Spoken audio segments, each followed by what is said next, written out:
The cold was deadly. Commander Raylan sat alone inside his small survival tent. The wind outside was loud, hitting the walls like angry fists. The planet was covered in ice with no trees, no animals, no life, just frozen silence. His ship had crashed 2 days ago. The rescue signal was weak, and he had little hope left. He wrapped the thermal blanket tighter around his shoulders. The heater inside the tent was working, but only just. The power cells were dying. He looked at the flame from his emergency lamp. It flickered like it was afraid too. Then something moved outside. At first, he thought it was the wind. But the shape was slow, steady, and tall. It came closer to the tent, and then it stopped. Raylan held his breath. He quietly reached for his laser pistol. He didn't want to use it, but he couldn't take any risks.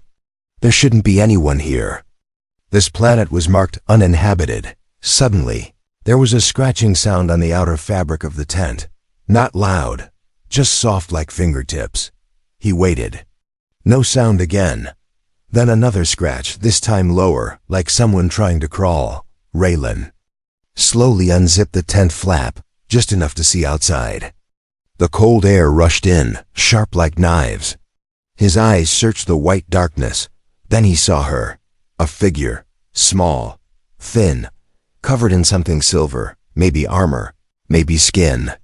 She was on her knees, shivering hard, her hands pressed to the snow. Her eyes glowed faintly blue in the darkness. Raylan froze. She looked at him, not with fear, not with hate, but with pleading. He didn't understand how, but he knew she was cold. So cold that she could barely move. Her body was shaking. She was clearly not human. But she didn't look like a soldier or monster either. Raylan had a choice. He looked at her, then at the storm behind her. Without thinking too much, he pulled. The flap opened and moved aside. "Come in," he said quietly. She crawled inside. Her body made no sound, just small clicks as her joints bent. The temperature dropped fast, but Raylan didn't care. He zipped the flap shut. She sat near the heater, hugging her arms. Her skin, or maybe her suit, began to change color slightly, from silver to pale blue. She didn't speak. Not a word. Raylan watched her carefully. She looked young, maybe the same age as a human teenager. Her eyes were large and bright. Her fingers had extra joints. Her feet were bare and sharp like claws, but she didn't look aggressive. He offered her a blanket. She didn't understand it, so he gently placed it over her shoulders. She looked at him, surprised, and then gave a small nod. Minutes passed. Then something strange happened. Her skin started glowing in soft lines. Small symbols appeared, like writing, across her arms and neck. They pulsed like a heartbeat, slow and steady. Raylan leaned closer, careful not to startle her. "What are you?" he whispered. She looked at him and raised one hand. With a finger, she began to draw on the floor of the tent, using a tiny drop of her own glowing fluid. She drew a circle, then a star inside, then a line across it. Raylan stared.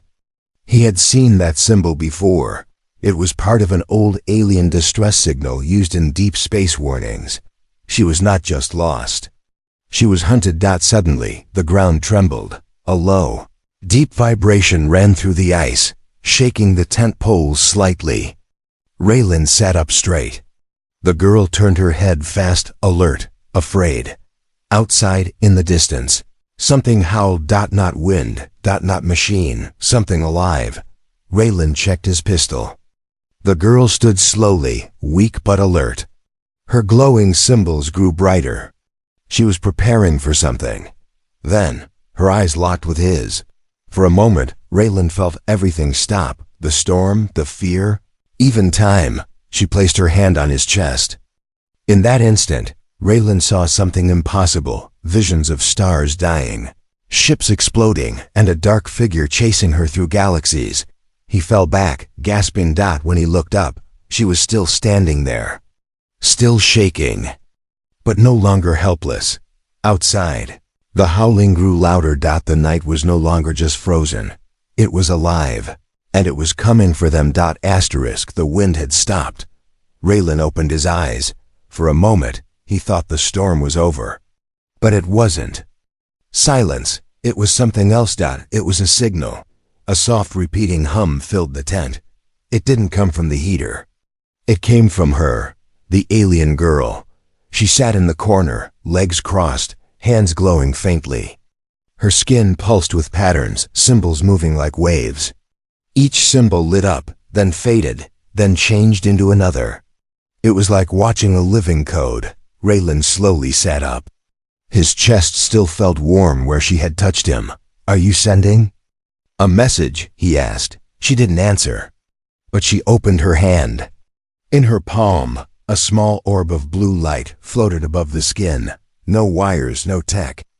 Just energy. She turned her palm, and the orb floated toward Raylan.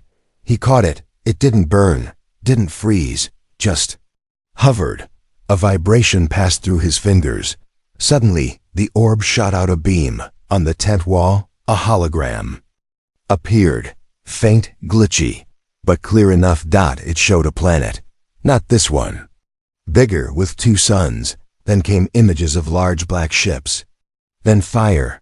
Then chains. Raylan watched, stunned. This wasn't just a refugee. She was a survivor. The images shifted. One symbol repeated again and again, the same one she had drawn on the 10th floor. Raylan touched the beam. It flickered, then switched to something else, a face. His heart froze. It was a human face, wearing an Earth Federation uniform. He looked at her. She stared back, her eyes serious, glowing stronger now. "You escaped from us?" Raylan asked. His voice low. She didn't move. He looked again at the projection. The human officer was shouting at someone. Behind him, machines were operating on creatures like her, in tubes, screaming silently. There were numbers stamped on their skin. Experiments. Raylan felt sick. Earth had been hiding something dark. And she had seen it all. Suddenly, the beam shut off. The orb vanished. The light inside her faded, and she dropped her head, exhausted. Raylan took a deep breath. Everything he thought he knew had changed. She wasn't the threat. His people were. Before he could say anything, the tent lights blinked. Once, twice. Then static filled the air. Crackling noise. Like a broken radio, Raylan turned to his bag and pulled out the signal scanner. The screen glitched, then displayed something strange. A warning. Unregistered signal detected. Multiple life forms approaching. He looked at the girl. She was awake now, standing, alert. Outside, footsteps crunched over the ice. More than one. Raylan grabbed his pistol. She moved close. Standing beside him, he looked at her. Really looked. No fear. No weakness. She was ready. Then she reached forward and pressed 2 fingers to his forehead. Images exploded in his mind. This time faster. Sharper, clearer. A facility underground. A secret program. A word in bold letters. Project Harvest. Then, a memory that wasn't his. A baby. In a lab. Wires. Needles. Crying. And then, his own face. Raylan jerked back, gasping. What did that mean? Was he part of this too? Before he could ask, the tent was hit from outside. Not a knock. A hit. Heavy. The wall shook. The girl turned toward the sound. Her skin lit up again, this time brighter, more intense. Outside, something growled. Raylan aimed his weapon at the flap. The girl stepped forward first. He wanted to stop her, but something told him not to. Then the flap unzipped slowly. Not by wind, not by machine, but by something alive. And when it opened, what stood outside was not human, not machine, and definitely not friendly. Raylan raised his weapon. The girl raised her hand. The symbols on her skin flashed once, and the air inside the tent changed, like a storm was about to begin. But this time, it wasn't outside. It was inside her. Raylan couldn't breathe. The creature outside had vanished, just like smoke. But inside the tent, The girl was still glowing. Her skin pulsed, her eyes burning blue. The air was heavy, full of something Raylan couldn't explain. Not heat, not pressure, but memory. His head began to hurt. He fell to his knees, grabbing the edge of the tent wall, trying not to fall over. His vision blurred. The floor moved. The colors shifted. Then everything around him changed. He was no longer in the tent. He stood inside a white room. Walls made of glass. Tables with machines. Tubes filled with liquid. And in the center, a baby, crying, small, fragile, wires connected to its arms and chest. He stepped forward. No one could see him. The baby kept crying, but no one picked it up. Doctors walked around, taking notes. A woman in a black uniform spoke into a recorder. She said one sentence: Subject 39 is stable. Human hybrid response positive. Raylan's heart raced. That voice, he had heard it before. He turned to look at the baby again. The crying stopped. Its eyes opened. They were his eyes. Raylan snapped back into the tent. He gasped, falling backward, his hands shaking. His heart pounded, like it would break through his chest. He looked at the girl. She said nothing, but she knew. She had shown it to him. You showed me my past, Raylan whispered. The girl gave a small nod. He stood slowly, his legs weak, his thoughts spinning. So many questions. Why didn't he remember this? Who were those people? What was Subject 39? The girl drew another symbol on the tent wall, this time a triangle inside a circle. Then she placed her palm over it. The tent shimmered, and everything outside turned black. No snow. No sky. Just stars. As if they were floating in space. Raylan looked around, confused, then realized it was a projection, but not from a machine, from her. They were standing in a memory again, but this time, it was hers, a spaceship. Large, broken, fire in the halls. Sparks flying. She ran through it, younger, weaker, scared. Something chased her, something big. With metal limbs and red lights, Raylan felt her panic.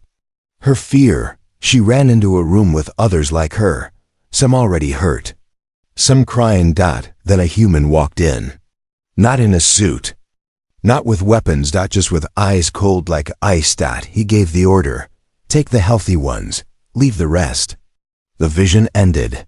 They were back in the tent. Raylan was sweating. He could barely stand. I was part of that, he said slowly. Weren't I? The girl didn't answer, but the sadness in her eyes said enough. Raylan looked at his hands, as if seeing them for the first time. Why don't I remember? He asked. She moved closer, gently placed her fingers on his temple. Raylan saw flashes: a file, Project Harvest, a mission, a name. Raylan, last survivor of Hybrid Unit 7. The memories weren't gone. They were hidden, buried deep by the people who created him. He was never just a pilot, never just a soldier. He was something else. Something built. Suddenly, the signal scanner beeped. Loud. Urgent. Raylan jumped. The screen lit up. Unknown ship detected. Approaching fast. He looked at the girl. She was already standing, watching the wall of the tent. From outside, a shadow moved across the snow. Raylan grabbed his gear. He didn't know who he was anymore, but he knew one thing: they were coming, and this time, they were coming for both of them. Asterisk. The sky was too quiet. Raylan stood outside the tent now, the snow crunching beneath his boots. The alien girl stood beside him, her silver blue skin glowing faintly in the dark. The wind had stopped again, not like before. This silence was heavy, like someone holding their breath. Then the light changed. Not the sun, not the stars. From above, a soft white beam cut through the clouds. Slow, silent, focused. Raylan looked up. There was no ship, no drone, just light. The girl stepped into it. Her body reacted, not in fear, but instinct. Symbols on her skin began shifting. Faster. Sharper. She was being scanned. Raylan stepped forward to pull her out, but the moment he touched the beam, his skin burned. Not fire. Not pain. Something deeper. His mind vibrated. His thoughts scattered. He saw flashes again, only this time. They weren't memories. They were live feeds of him. Walking. Sleeping. Failing. Passing. Rail gasped. They had been watching him for years. Not just now. All his life. The lights snapped off. Darkness returned like a curtain falling. The girl fell to her knees, her breathing heavy. Raylan grabbed her arm, helped her up. She looked up at him, then pointed toward the mountains, high above, barely visible. Something floated. Round. Black. Watching. A drone. But not like Earth's. It was silent, not using fuel. No engine. It simply hovered like it belonged there. Raylan raised his scanner. The screen showed nothing, not one signal. He zoomed in with his scope. No windows, no surface panel. Just one thing, a red circle in the center. A camera. It blinked once, then disappeared, vanished into the sky like smoke. Raylan turned to the girl. They've been watching us this whole time. She nodded slowly. But why? He asked. She looked down, then pointed at his chest. You, he said. Me? She nodded again. Raylan felt sick. I was the test. Before he could speak further, the scanner beeped again. New signal. This time strong. Coordinates flashed on the screen. A location, deep under the ice. Raylan looked up. That's under us. The girl stepped forward, placed her palm on the ground. It responded. The snow cracked in a perfect circle. Then a platform rose. Stone and steel. Not alien, not human. Something in between. Raylan stepped onto it. She followed. The platform dropped. Fast, smooth like glass sliding. They were going underground. The light dimmed. Walls changed from ice to metal. Then to symbols. Then to mirrors. Raylan saw himself, not just once, hundreds of times, all around him. Different ages, different clothes, different injuries. A life recorded, a life controlled. He looked at her. Why are you showing me this? She didn't answer, but the mirrors faded, replaced by a single door. It opened. Inside, there was a chair and a screen. On the screen, Raylan saw something that made his heart stop. His own face, sleeping inside a pod. Frozen. Unmoving. Breathing through a tube. Raylan took a step back. What is this? Who am I? The girl turned to him. And for the first time she spoke. Her voice was soft but clear. You are not awake yet. The words echoed in his mind. You are not awake yet. Raylan stepped back, staring at the screen where his frozen body floated inside a pod. Tubes ran into his arms, chest, skull. Machines kept him breathing, dreaming, obeying. This wasn't real, or maybe this was more real than anything else. His hands began to tremble. He looked at the girl. Her eyes no longer glowed. They reflected the same question he felt. Will he accept the truth? Raylan stepped forward and touched the screen. It blinked. Then the whole room responded. Lights came on behind the walls. Soft blue, like veins lighting up under skin. The platform moved again, this time sideways, opening into a large tunnel. Raylan and the girl walked through it. The air changed. It felt warmer now, not from temperature, but from energy. The tunnel opened into a massive underground chamber. Rows and rows of pods. Hundreds. Maybe thousands. Each one with a body inside.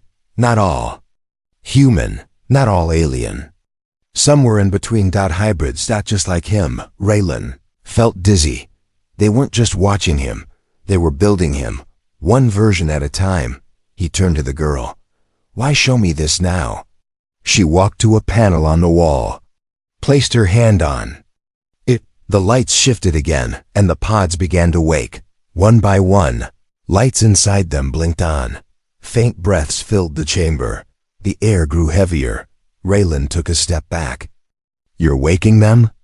She nodded once, Then she pointed upward. Above them, high in the ceiling, a giant metal ring began to rotate. Slow, silent, symbols glowed across its surface. A language Raylan didn't understand. But it felt ancient. It felt final. This place, he whispered, is not a lab. No, she answered softly. It's a weapon. At that moment, a siren echoed through the base. A red light blinked above. Intrusion detected. Raylan grabbed his scanner. The display showed incoming heat signatures. Fast. Organized. Troops. Earth Federation. He looked at the girl. You called them here? She looked back at him. No, she said. They were already coming. Suddenly, the walls shook. Explosions from above. The enemy had entered the base. Raylan ran to the control panel. How do we seal it? The girl raised her hand, and for the first time, her voice changed. Deeper. Stronger. Double quotes. We do not seal it. We set it free. Her skin flared with brilliant blue light. Energy surged through the room. Every pod blinked once, then burst open. Figures stepped out. Tall. Silent. Some blinking. Confused. Some already walking with purpose. Hybrids. Raylon watched as one stepped beside him, looking at him like a brother. Another handed him a weapon. Not Earth's, not alien, something new, something alive. The ground shook again. Above, soldiers dropped in with heavy gear, shouting commands. Raylan aimed his new weapon, fired once. It didn't shoot bullets. It screamed. A pulse wave hit the wall, bending steel like paper. The soldiers fell back. The uprising had begun. Raylan looked at the girl. You knew this would happen? She didn't answer, but behind her, the hybrids stood tall, no longer prisoners, no longer hidden. One of them spoke for the first time. We were waiting for one of us to wake up. Raylan stepped forward. This time he wasn't running. He was leading. Asterisk smoke filled the corridors. Raylan moved through it like a ghost, silent, armed, breathing faster than he should. Behind him, the hybrids followed, their steps calm, eyes glowing faintly in the dark. They had taken the lower level. The enemy was falling back, but something felt wrong. Too easy. The alien girl walked beside him, her face unreadable. Her skin was dimmer now, like a light fading just before sunrise. They reached the command center, the heart of the underground base. Raylan stepped toward the console, ready to shut down the enemy access gates. Before he could touch it, a voice filled the room. Sharp. Familiar. Raylan. Step away. He turned to the center screen, and there it was. Earth Command Seal. Then, a face. Commander Vex. His old superior. Raylan stared. The last time he saw this man, he was giving him medals, promotions, smiles. Now the same man looked cold, almost bored. You've done well, Vex said. Better than expected. Raylan narrowed his eyes. What do you mean? The hybrid woke up. You chose to protect it. You disobeyed direct programming. That was surprising. Raylan froze. Programming? Vex leaned forward. You think you made these choices yourself? Raylan, you were the mission. Behind him, files opened on the wall.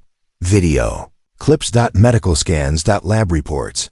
Raylan, age 3, first activation, memory test. Age 9, social bonding simulation. Age 15, combat reflex trial. He was never free. He was never even real in the way he believed. Everything, from the crash to the tent to the girl, was a test. He looked at her. She didn't look shocked. She didn't look angry. Just sad. You knew, he whispered. She didn't answer. Vex continued. The protocol has been triggered. You know what that means. Raylan stepped back, heart pounding. Betrayal protocol. He had read the file years ago. Once a subject crosses control lines, once they begin to think independently, the system executes a shutdown. Mind. Body. Memory. Everything. He could already feel it. His fingers going numb. His vision flickering. No. He growled. He reached for the console, tried to reroute power, but his hands wouldn't move fast enough. Then the girl stepped forward. She placed her hand on the screen. It cracked. Sparks flew. Her symbols flared to life. She looked back at Raylan. Eyes burning white now. You were programmed, she said, but not caged. And then she placed her hand on his chest again. This time, no memories came, just silence. Pure, endless silence. And in that silence, something shattered. Not outside. Inside. A wall that had been there all his life, invisible, unspoken, fell apart. His body shook, his chest arched forward, and then he stood still. Breathing. Freely. His mind no longer obeyed. No longer waited for permission. No longer answered to Earth. Behind him, the hybrid stepped back. Raylan opened his eyes. They glowed now, like hers. The link was complete. Above them, the screen showed chaos. Earthships arriving in orbit, locking onto the base. Missiles ready. Vex shouted something, but Raylan no longer heard him. The screen turned to static. Raylan turned to the girl. What now? He asked. She smiled. For the first time, now you choose. The sky was on fire.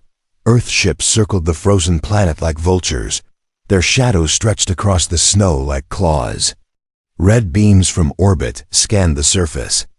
The invasion was not coming. It had already begun. But deep below, inside the ancient base, it was silent. Raylan stood still, not as a soldier, not as a test subject, but as something new. His skin hummed faintly. His heartbeat no longer followed orders. And his mind was finally his. Across from him, the girl watched the ceiling, the orbit, map glowing above them. Dots, labels, weapons, all pointed at their location. The hybrids waited in the shadows behind them, some angry, some afraid. Already, Raylan stepped toward the console. One last time. The system still recognized his DNA. The final command flashed. Defend or detach, activate weapons, or shut the system down forever. He stared at it. One button would fire back, unleash every hybrid. Weapons stored in the base, across orbit, into Earth's fleet. The other would release all hybrids, scatter them into the galaxy. Without war, without revenge, but without safety. He looked at the girl. You knew this would come, he said. She nodded. He walked slowly, thinking aloud. If we fight back, Earth will see us as monsters. If we run, we might never be free. She stepped beside him. Freedom is not given, she said. It's chosen. A pause, not of fear, but of weight. Raylan thought of the tent. The cold. The moment he let her in. He didn't do that because of programming. He did it because it was right. That one choice had started all this. He looked at the button again. The red one burned. The blue one blinked softly. His hand hovered above the base. Earth's ships gave the final warning. He closed his eyes and pressed. Neither. The system paused. Confused. So was she. So was everyone. Raylan stepped back. I choose a third path, he said. And then he spoke, not to her, not to the hybrids, but into the system, into the world. I'm not your weapon. I'm not your experiment. I'm not your enemy. He turned to the girl. You're not either. Then he opened the interface, rewrote the command, broadcast live.